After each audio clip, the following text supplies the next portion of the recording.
Are you not entertained? The quote comes from that movie, one of the greatest of all time, Gladiator. Delivered with perfection by Russell Crowe as Maximus, the Roman general, points out the cruelty of not the emperor, not the gladiators, but the crowd wanting said cruelty and losing sight of what humanity is in the process. It's entertainment at all cost. Facing the same sentiment, the UFC is making moves to both water down their product and entertain the fighting faithful 44 weeks every year. Week in and week out, the UFC goes to fill Coliseum after Coliseum from Las Vegas to Macau, far wider reach than that of the Romans' bread and circus. But the UFC has atrophied at its edges. Divisions slipping into an abysmal state and cutting contenders, avoiding prospects and releasing tried and true fighters, all in the pursuit of entertainment. Entertainment brings dollars. If you've missed the news, MMA Junkie's Nolan King confirmed that the UFC has released Jailton Almeida.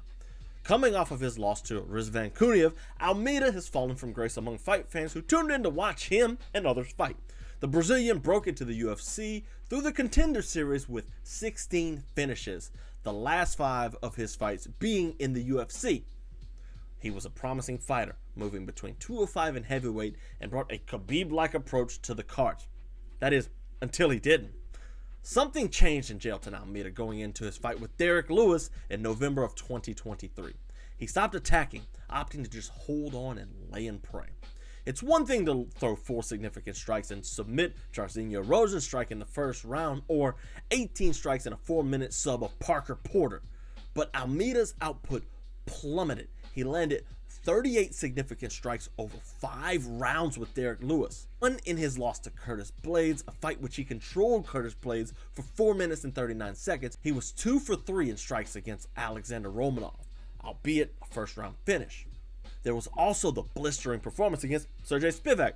Almeida was 21 of 31 in a first round finish, but things turned back south. Almeida held on to Alexander Volkov and racked up 10 minutes of control time, but only 9 significant strikes. But the new rules in MMA prioritize damage, not control time any longer, and Almeida was rightfully handed the loss.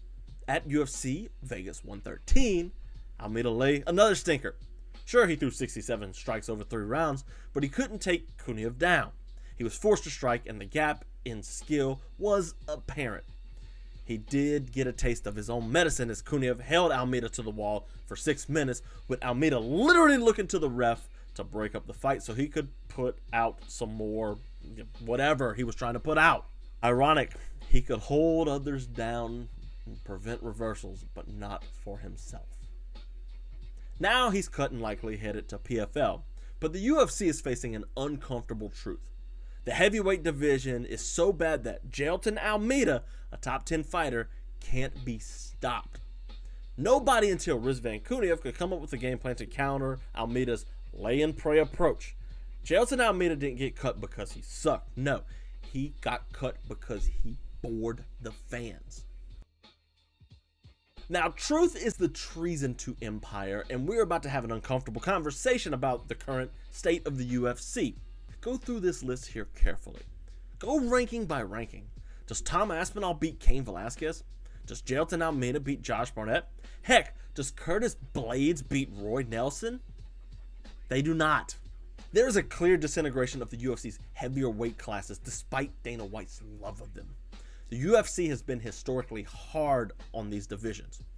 Fabricio Verdum, Andrei Arlovski, Alistair Overeem, and other fighters like Alexander Romanov were all cut for boring fights, high salary, or both. Boring fights seem like to be the sticking point. Colby Covington was famously told he'd be cut after his fight with Damian Maia before he proceeded to insult the Brazilian crowd and birth the chaos persona. There's Josh Rosholt, John Fitch, the late Elias Theodoro. The list goes on and on and on. Kyoji Horiguchi was lowballed into being released after snapping a 9-fight winning streak to Demetrius Johnson and then winning 3 fights after that. The statement is clear. Be entertaining or leave the UFC. We are in the content era of the UFC. Highlight reels, likes, and viral moments are what drives business. In my conversation with Gene Rogers, we discuss how the UFC is now a content mill and bases their business on visibility to the public around big moments. Jailton Almeida doesn't provide that. Somewhere in the ESPN era, the UFC started to feel like a content mill instead of a sport. And it wasn't some big turning point. It happened quietly during the pandemic, ushering in an apex era when the convenience started replacing consequence. It used to be special, and I think the one thing that really kind of ruined things was the pandemic. Because, with the guaranteed money, when they knew that they could just give us a card every week and we were pretty much going to be happy. And at first it was fine because, we got Max Holloway in the Apex. We got Dustin Poirier, Dan Hooker in the Apex. Gaethje got some really versus good Tony. Gaethje. Oh, yeah. That was crazy. God, that fight to watch in hindsight is just so sad. But yeah, at first it was like, they knew they had to try. But then, the cards got worse and worse and worse over the years. And now it's not as special. And as somebody that's watched for 17 years, it's not the same. And I always love to, when I say, there's too many events, maybe cut it back to like 30, 35. People are like, well, you're such a casual. You don't like UFC, or you don't want a card every week. It's like, no, because I have a life and I have other things I want to do. But yeah, but we're addicted and we're going to watch anyway. Yeah. Well, the other thing too about it is, like, I remember, like, I've got so many DVDs, and like back then it was like every fight was worth watching, and now it's like sometimes you'll have a main card that's got one fight that's worth watching. The message to fighters wanting into the UFC is also clear: entertain or else. In early 2019, the rumor was that TJ Dillashaw was sent down to flyweight to put an end to the division. In the aftermath of Henry Cejudo's 32-second knockout, the promotion changed approaches. Demetrius Johnson was a literal top 5 fighter all time, and he was traded to one championship for Ben Askren. And no, the irony of that is not lost upon me. There was the cutting of Jarrett Brooks, Jose Torres, Wilson Hayes, Dustin Ortiz, Magomed Biblatov, Oka Sasaki, and many more, all wrestling-based fighters seen as boring. In came Brandon Moreno, Brandon Royval, Kai France, Tyson Nam, all the other action-first fighters that were added. But top-tier prospects that didn't perform well were cut. Askar Askarov, Muhammad Makayev, those guys were both cut because they couldn't entertain. Askar Askarov was 3-1-1 in the UFC with wins over Pantoja and Joseph Benavidez, while Muhammad Makayev was undefeated. But Makayev had 2 boring decisions over Manel Kape and Alex Perez, 2 top contenders now. Askarov decisioned everyone in his 5-fight stint. This was 2019. The flyweight playbook is being applied to light heavyweight and heavyweight now.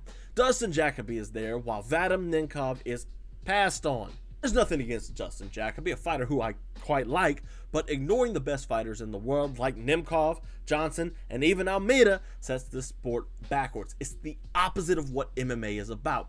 Fighters should be working out systems to defend against these boring approaches. They should be recruiting Craig Jones for the Alexander Volkanovski and Jack Della Maddalena camps against Islam Makhachev. Though unsuccessful, those methods are how the sport evolves, changes. Instead, they're telling Vadim Nemkov, no thanks. They're telling Andrei Arlovsky, we'll pass. They don't want name value. They don't want decisions. They want knockouts and finishes. The UFC wants content.